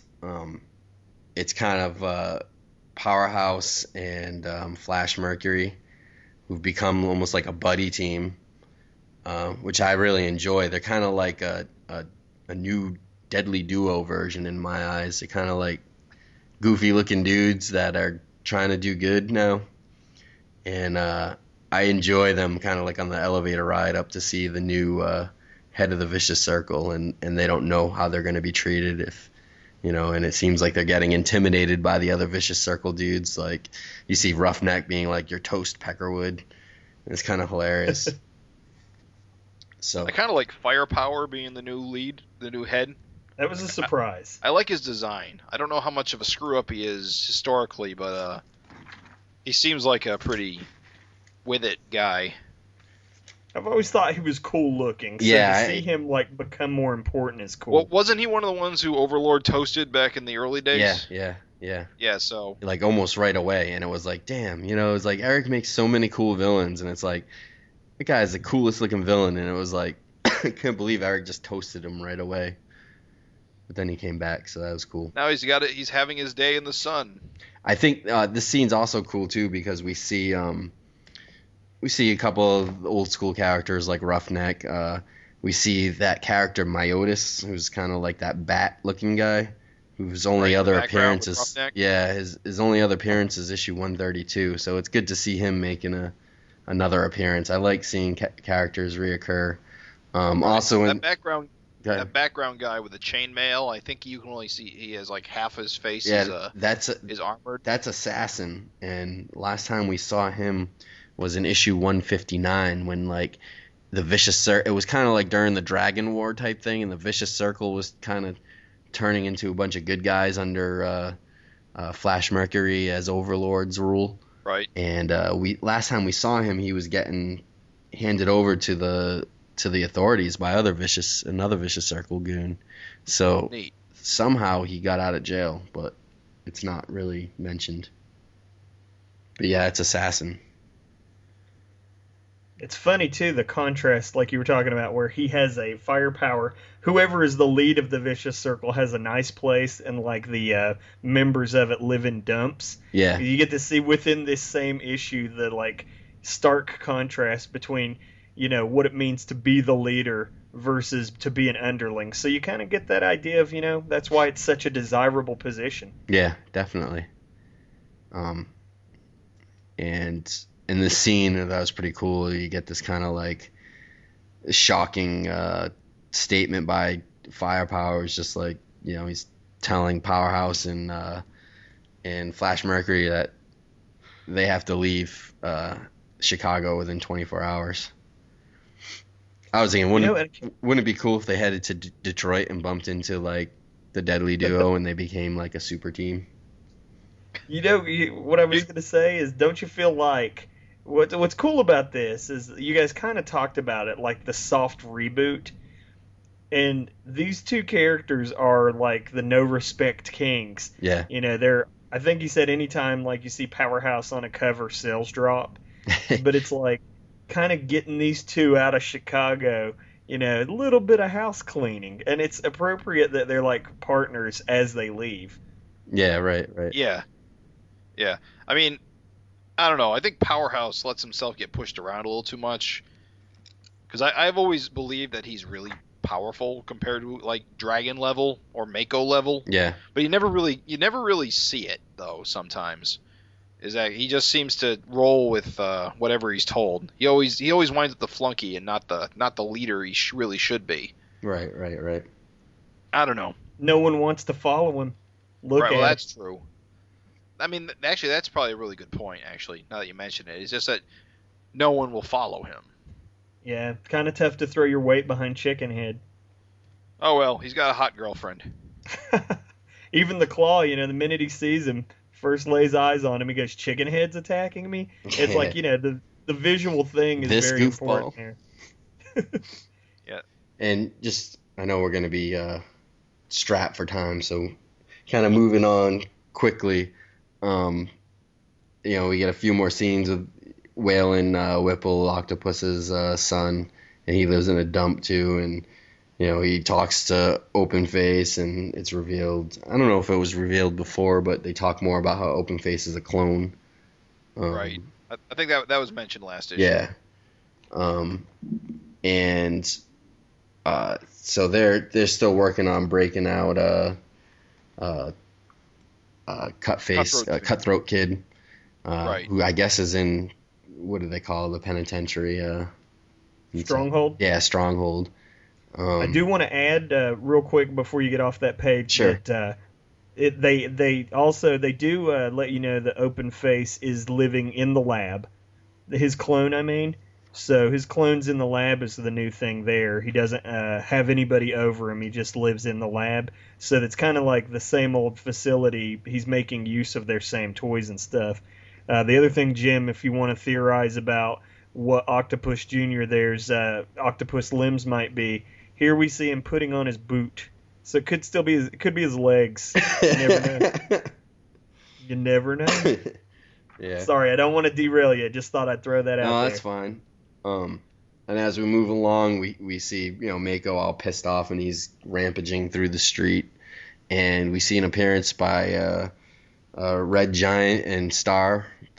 I was really surprised to see them. For some reason, I thought they'd retired. Well, yeah, it's Rita Johnson. Remember issues a while back when she kind of freaked out. I guess because she regresses as she gets bigger. Her mental right. She has control issues when she's at her full size. And she killed a bunch of villains. And remember how that kind of like she was like freaking out over that. And I thought especially now that retire. Now they have kids to take care of too. I thought they'd put the costumes away and we're done with it. Yeah. So I was surprised to see them back in action. I mean, maybe it was just because Mako's such a big deal. Yeah, they don't really kind of go in detail about it, but they're back for a quick appearance, and at the same time, Malcolm kind of bumps into them, and Malcolm starts fighting back with Mako and does one of his patented lightning punches to the head, which is always cool. Love it. But he gets returned by getting knocked in, more like pinballed off the top of a building. Yeah. So, Mako gets him back, and then we see Powerhouse and Flash Mercury arrive on the scene, and they make some comment about one last good deed before we shove off. So you got to wonder why they really got involved. I mean, even though they're not really Vicious Circle members now. I don't really get the sense that they're trying to play the good guy. They're trying to enact change. Yeah, I guess it's kind of weird that they decided to take Mako head on just out of the kindness of their heart. Yeah, well, maybe they just want to give him one lick for I don't know, just getting dumped on and stuff. Who knows? That being said, it is very cool when they get to hit something. Yeah, right. I like how when Malcolm kind of lands in the scene, and lands around a bunch of freaks, and one of the guys here's one for your old man, for what your old man did to Louis, and we know Mako's real name is Lou Drum, so they're kind of belting Malcolm for all the hardship Savage Dragon gave Mako. Is that how you read it? I don't know. It's just kind of odd that that anyone cares about Mako enough to. I don't know. I guess I just kind of took it as Louis just some random freak that Dragon once put in the pokey. And Mako's name is Lou Drum, so. Well, that's interesting. Maybe you're right. That's good insight. I didn't pick up on that at all. I just thought it was a generic Louis. Yeah. And John Day is in that panel too, by the way. I was going to mention that. John Day's. Okay. So yeah, I mean, we see a brawl between Mako and Malcolm, and I think last time they brawled, Malcolm was like a little scrawny kid. Now he's kind of full size. Yeah, but even before that, we get the panel where Mako has basically beaten Powerhouse and Flash Mercury, which I think is a serious jobbing on Powerhouse's part. Powerhouse should be able to take Mako. Were they beaten? I see. I guess them that in the would background. be them in the background. He calls them stupid because they knocked them clean out. There you go. Well, all right. Yeah, I didn't pick up on that. And that's, I guess, something when you might say the knockout coloring kind of hurt, because I didn't really pick up on the fact that was those two at all. Right. They do look more like debris piles than chicken head. No, I can see it now, though. I thought they were people. I just didn't pick up on the fact that it was Powerhouse and Flash. But yeah, you're right. Yeah, you're totally you can definitely see Powerhouse's head. Yeah, and his little squiggle there is like his gauntlet. Yeah, yep. Good point, Jim. And he's got that cape, too. You can sort of see that if you're really looking hard and squinting. Yeah. I gotta say, I didn't think of Mako as this powerful. Right. Seems to be, I mean, to knock out Powerhouse and, Flash Mercury, that's kind of crazy. So, moving along, this next scene is this vicious circle group of kids breaking out, Cutthroat Kid. And I thought that the scene could have used a little kind of more room. Either more room or a little more explanation, like a caption on the top saying something like "Meanwhile at the Stronghold Penitentiary" or something. Because when I'm reading this, the flow almost felt like they arrived on the scene or something like that for where they were, Malcolm and Mako were fighting, and they were like, at first I'm like, what the hell is going on? It does really feel like the two scenes are close together. Mostly because of how quickly Malcolm arrives on the scene. Yeah, I mean, maybe they're close together, but I thought they were in the same scene. I thought all of a sudden these kids are showing up and shooting at Malcolm or something, but that's not the case. Anyway, it is jarring transition. The only reason I was able to distinguish it is because I guess the kids were, always saying that they were going to break him out. So I just put them, the minute I saw them shooting, I just sort of was like, okay, the breakout's happening. Yeah. I mean, just a little minor quip, but anyway. So it's a pretty short-lived breakout, all things considered. I mean, they succeed in breaching the walls and getting Cutthroat Kid out. I'm trying to remember what his real name is. I don't know. Well, they use the Overlord kind of gun. That gun is made of Overlord's armor parts, so I guess it's pretty darn powerful. At least as powerful as like one of his hand blasts. I basically assumed. And I do enjoy the colors used for the explosion. It reminds me of like the Jack Kirby kind of books, like those same kind of colors are used in like the old school Kirby. Oh yeah, the Kirby dots and the burning.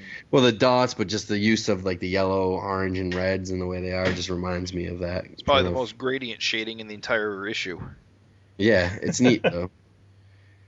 And I like how kind of Malcolm kind of shows up on the scene, and I was pretty amazed at how easy he took out the kids. I mean, it's quite a little scene, and he battles them, but it didn't look like he had that much trouble. They're amateurs, really. They are. They haven't had a lot of action, and he's been kicking ass since he was a child. For people that are new readers or new listeners or whatever, Malcolm grew up in the sort of a dangerous, like, alternate dimension. Dimension X, yeah. He's chased by monsters his whole childhood. And so he comes out from that, and he takes up crime fighting, as soon as he can. So, I mean, these kids are so unknown that they can eat burgers and nobody knows or cares. So they're really like super rookies compared to him. So I wasn't too shocked that he took them out like this. Guess they just got a lot of road to go, you know? It is kind of, I don't want to say annoying that all these Vicious Circle kids get introduced and now they're all basically captured already. I mean, I expect we'll see them continually as time goes on, but it just seems like, I don't know, it seems like they got taken out too quickly after their introduction. Yeah, well, we don't know what's going to go on with that. Like you said, they might get freed or break out or something. Who knows? Plus, is there a juvie version of Stronghold, you know? Yeah. I love that panel where Malcolm is punching Dumpling and Blossom. That's fantastic. When he goes upside down? Yeah, it's really like an awesomely acrobatic kind of a thing. And you get... Go ahead, sorry. And you see basically the panel before that, him jumping in the air, so you see him kind of do the somersault, where he gets between them and punches outwards. It's pretty cool choreographing. Yeah, so they're trying to blast him with like a crap blast, and he kind of jumps and flips and punches them both in the head and knocks them out. And I like the sound effects, the fop. Yeah. When you punch these guys, it's just, there's no solid sound. It just sounds like mush. And then you get to see Gaptooth Inferno and Cutthroat Jr. trying to take on Malcolm to no avail. Man, a lot of these Vicious Circle kids are really susceptible to headbutts. Yeah. That's basically how Double Page gets beat all the time. And then, so he takes them all out, and we get this last page. What do you guys think of this last page? I have no idea what's going on anymore. Perfectly timed, right? Yeah, we talked about this. Remember, we had no idea that this was going to happen, and we talked about their relationship between Jennifer Murphy and Bloop and Animal in detail last episode. Yeah, we not knowing at all. Brought it up just because they showed up, right? They were just in a random. Yeah, they showed up in the background. Yeah, and we just started talking about them. And for the listeners, we'll review it again. But there's been hints previously that these two Vicious Circle members, Bloop and Animal, were brothers to Jennifer Murphy, whose maiden name was Jennifer Wilson. And there was an issue where Dragon was trying to track down Jennifer after she went missing, and he bumped and he found Jennifer's mom, Mrs. Wilson, and she was in like a nursing home, and she was senile, or she came off as senile, and she started talking about what's their names, Cirrus and Ferris and Cyril. Cyril and Ferris, yeah.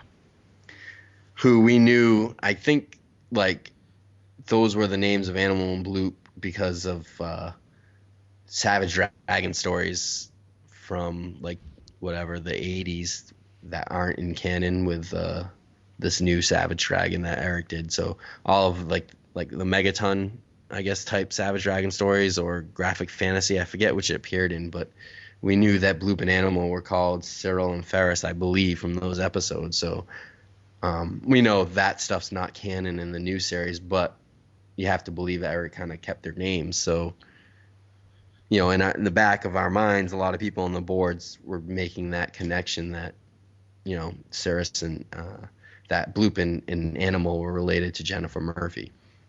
And now it seems like that's really true. Right. According to this panel. At least according to this, basically it's been established that relationship is still exists. Of course, that's not even the most interesting part about this page, because what's that? Apparently Jennifer is alive. Yeah, right, which exactly. She, for people that don't know, she's been dead. It was very important. She was dead, and you don't come back in this book really from death. So the minute you see her, you're sort of trained to not think it's her or it's clone or something's weird. But her death was never shown on panel. That's the thing. That was the weirdest thing about it. It was like, I can't really believe this, because such an important event you would think would be shown on panel. Right. They never showed her body. I mean, they said what happened to her Right. Savage World Angel killed her when Glum was mind controlling everybody. I think that's what was established, and that her body was buried under the floorboards of some place and had been forgotten about, and that's where they found the body. But we never saw the body. And the other question it brings up is why has she never talked about her brothers being in the vicious circle before? Right. Previously, in the previous issues. Why is it like, did she have amnesia, or and why didn't they ever recognize her? Or mention it, from the vicious circle end of things, Well, what do you guys think the deal is with Jennifer's return? What do you think the circumstances are? Do you think she never died, or? God, I don't even know. I'm at a loss. Like, I'm more at a loss of. Is it mutation? It could be anything, man. Really, it could be anything. It was to see her. To see her was like to wake up and see Santa Claus. Like, you just didn't know. You don't know what the hell's real. I just don't know what to think about it. But it's like, why would mutation know their relationship? If it is mutation. Isn't she like obsessed with Dragon though? I can't quite remember. But we were never keyed into that. She would know because she's Jennifer's best friend from college or something. Yeah, I don't know. But at the same time, why didn't Bloop and Animal ever mention anything about Jennifer being their sister before, and why hasn't she ever mentioned anything? I don't know. It's not like Bloop and Animal are that central to the book. How often do we see them? No, but you just figure that they would have. I don't know. You figure it would have been mentioned before by them or something when they're fighting Dragon. No, maybe. I don't know. He's married to their sister, Yeah, I don't know. Who knows? I'm at a loss. There's all kinds of weirdness. Yeah. So, anyway, in the interest of keeping this rolling, because this is going to be a long episode. Yeah, hell of an issue. Coloring aside, overall, it's a great issue. A lot of stuff happens, a lot of superhero action. I really actually dig when Larsen does those, really multiple small panel issues. Yeah, it seems like this issue, the court case issue, and because you get a lot for your money. It takes you a while to get through it, and you see all these little kind of, not necessarily Easter eggs, but all these kind of little neat things. And other than the one panel where I didn't realize Mako knocked out Powerhouse and Flash Mercury, I like the coloring experiment. So, and they say that there is much more to come. So if you didn't like this one, tough titty. What? Yeah. Really? Yeah, there's supposed to be more coloring experiments to come. Interesting. Even, quote, even more experimental, so we'll see. I wonder if the 190's digest size will be very experimental. You gotta wonder. I don't know. There's, especially with big changes coming in the book, who knows? Yeah, you might be right. Be interesting to see what happens next. Next issue should be out a week or two. This is a 5th week month, so maybe 2 weeks. Mm-hmm. So we're going to talk about ZEEK. We didn't talk about it last time because I thought we'd talk about it as a whole. The interview that we had with Gavin probably filled in a few blanks, but I figure we should express our thoughts before we go. Yeah, I think unfortunately we have to kind of go through it quickly again because this, with the interview and everything, this episode is going to run long, but. We'll run everyone throw out just your impressions, I guess, of it then. Just your 2-part, what'd you think? What'd it make you feel? Thoroughly impressed with Gavin on his first writing assignment. I thought, he knows the character well. He worships the book, but I thought it was a good story. He threw out, little Easter eggs to appease all the fans, Roberto Girardelli in the newspaper, who was kind of like a old school mobster that was referenced in early issues. Absorbing Jr. was kind of brought in, who's, it's always cool to see an old school villain instead of just a throwaway character. Mm-hmm. And just his handling of Zeke was pretty freaking awesome. Frank Fosco and art, can never complain about that. I wish Frank could draw every backup. Coloring was awesome. I enjoyed the story. I enjoyed getting a little closure with Zeke. It seems like he's getting put away, maybe to be played with at a later time, but we're kind of getting a little closure there and moving on. What'd you guys think? Go for it, Jim. Okay. Of course, I absolutely adore Frank Fosco's artwork, so having 2 more backups of that was definitely a treat. I enjoy anything to do with Rockhouse Diner, so having Rock and Widow have roles in this story in part 1 was definitely also something really cool. I did feel that the second part concluded far too quickly. I thought the fight took up a lot of space, and it wound up with a very, very pat resolution, I guess. Yeah. It just seemed like it wrapped up in one page, which I felt just kind of cramped things a little bit too much. I also kind of think Absorbing Jr. got thrown away a little bit too nonchalantly, because he strikes me as an interesting character, so now that he's gone, I miss him. I like what he was trying to do. I mean, presumably he was trying to absorb Zeke's super strength and just be king badass, but didn't work quite out that well. But I guess that's what happens when you bite off more than you can chew. Well, I think that's Zeke's character. It's like the guy is way too powerful, and he's got, like, he's like, what's his name? A Lenny from Mice and Men, Yeah. I mean, he's just a giant, slow kind of. He's got the body of a god with the mind of like a 3-year-old or something like that. And he's loyal. I mean, the way Widow looks at him after he crushes Absorbing Jr.'s head just makes you think this guy is terrifying, but he's my friend. I don't know.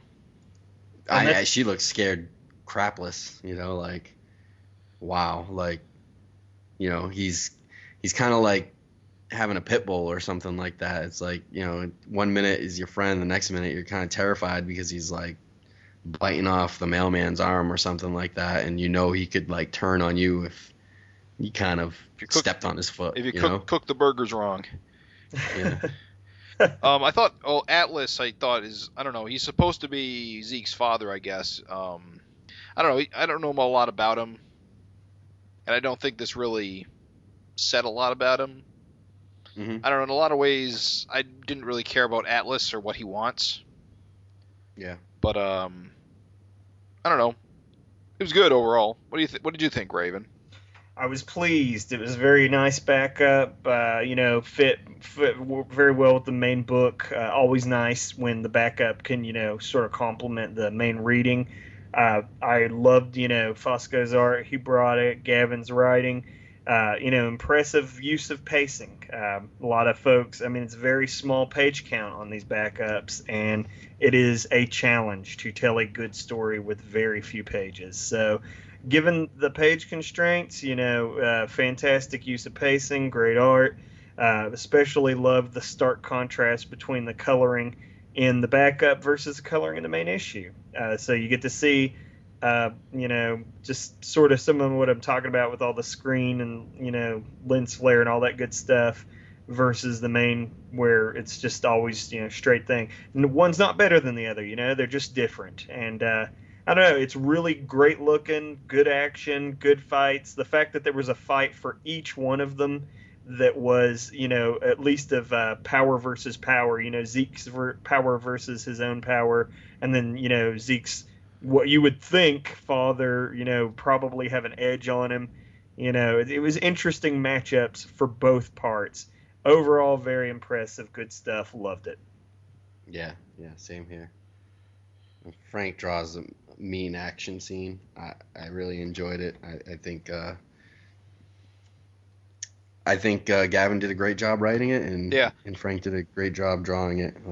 I think I look forward to Gavin's other. I know he said something like he's going to have another story coming out, and I look forward to that. I think Gavin really captures the feel of the main Savage Dragon story. I mean, this feels like a direct continuation of Savage Dragon, I guess. I would agree with that. I like it. He's not trying to throw in his new created characters or anything like that, and he's using established characters. You could tell as much as everybody else does, he wants to see some of these old characters make reappearances or, play around in the toy box. So I look forward to that. I do have one slight worry that he may be using this as a way to clean house of little like niggling things that he I won't say obsesses over, but is very interested in. Like the way he kills Absorbing Jr. It almost feels like this is a loose end. I'm going to take care of this. I think there was a comicbook.com did an interview with him, and I think Absorbing Jr. wasn't created by Eric or something like that. No? So it was a way to kind of get rid of that character. I could be wrong. Right. But I think it was that interview that sort of made me think that maybe you don't need to kill everyone, Gavin. You know what? Just do the Bubble Boy. Follow up Zeke with Bubble Boy. No one will care if you kill. Just go crazy. Right. I like the Megaton homage cover. But anyway, that about wraps it up on that front. Yeah, I think we got a good episode here at the can. So, we should talk about next issue. Next episode. Take it away, Raven. Savage Dragon 188, The Claw. The Claw returns. The legendary villain from the Golden Age of comics strikes again. Malcolm Dragon joins forces with the Claw's most hated enemy, the Golden Age Daredevil, in an effort to stop the notorious menace. Plus, we continue to look into the lives of the sons and daughters of Chicago's vicious circle. It's a tantalizing glimpse at the crime family they were born to inherit and the forces who oppose them. I wonder if we'll be seeing the Vicious Circle kids get booked. How do you fingerprint shit clones? How you do that? How's that work? Something's gonna happen. So we're gonna learn more about them. So I can't imagine they're just gonna get booked and thrown in jail. So loving the insight into the Vicious Circle's lives. Yeah, I'm digging that too. It definitely, it's cool. This Savage Dragon's just been on fire lately. Between getting a glimpse into this I love seeing all the Vicious Circle goons kind of interacting. A lot of the old guys and stuff. I got a big kick out of this issue, seeing a lot of old favorites. Looking at the solicitations, after 188, it's every cover's got Savage Dragon on it in his prison duds, and it's I'm so looking forward to seeing him in jail and having jailhouse brawls and stuff like that. I'm super psyched about Savage Dragon. Yeah, it's the next 7 issues. There's going to be really, really intense. I think leading up to the big rebranding soft launch. It's always cool getting a new major villain. Claw seems like he's going to be the next Darkseid / Cyberface / really I don't know Overlord. I don't know if I like the Claw. Conceptually I dig it and I like what's going on, but I don't know if he's going to become an iconic villain like Cyberface. I don't know. I think that might be. I don't see it. I look at it as errors of Savage Dragon by who he's kind of fighting at the time, and it seems like I could be wrong, but it'd be cool. But it seems like he'll be a new reoccurring kind of major baddie. I don't know. I don't want to go too much into it, but I kind of have the same issue I have with Daredevil, and just that they're not Savage Dragon characters. I don't know. I guess I don't feel them the way I do with certain other characters that have come out of the book. Right. I don't know. I can see that too. You will. You will. Give it time. You will believe. All right. So anyway, yeah. Just to remind you guys, send us your questions, comments, suggestions, hate mail. Fan mail, hate mail. You can reach us at SAVAGEFINcast, SAVAGEFINcast@gmail.com.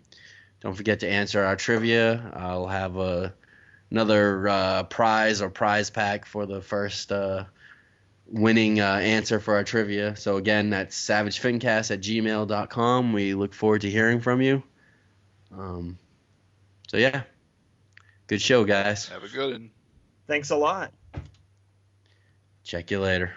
The Savage FINcast is a part of the Gutter Trash Network and the Image Addiction family of podcasts, and can be found at either fincast.guttertrash.net or imageaddiction.net.